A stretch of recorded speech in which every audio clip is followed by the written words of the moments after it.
Nasa kote ng mga otoridad ang isang high-value drug personality sa ikinasang buy-bust operation sa Estancia, Iloilo na nagresulta sa pagkakumpiska ng tinatayang halos 1 milyong pisong halaga ng hinihinalang shabu. Patuloy ang pinaigting na kampanya ng pulisya laban sa iligal na droga sa rehiyon bilang bahagi ng direktiba ng pambansang pamunuan ng PNP. Yan ang tinutukan ni Patrolwoman Ledilyn Bansagon.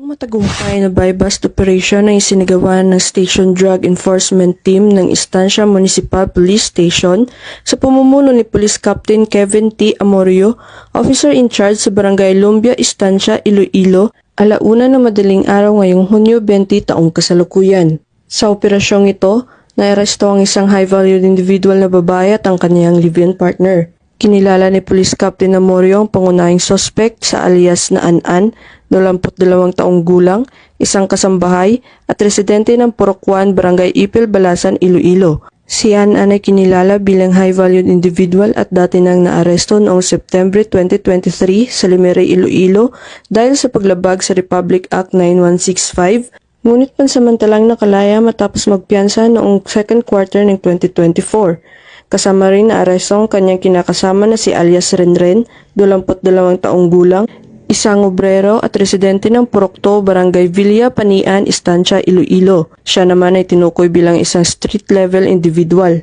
Bunga ito ng halos 2 buwang masusing beripikasyon at investigasyon matapos makatanggap ng ulat mula sa mga nag-aalalang mamamayan. Nasamsa mula sa mga sospek ang tinatayang 137 na gramo ng hinihinilaang shabu na may halagang humigit kumulang 932,144 pesos base sa standard drug price.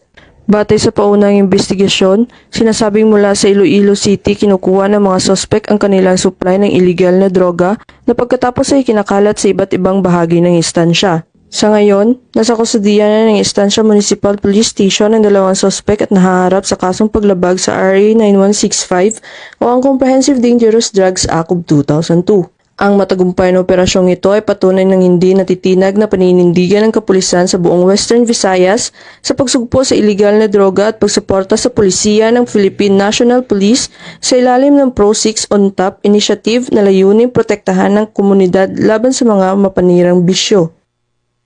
Mula dito sa Police Regional Office 6, ako ang inyong Police News Network Correspondent, Patrolwoman Ledilyn Bansagon, alagad ng batas, taga-taguyod ng Balitang Pulis.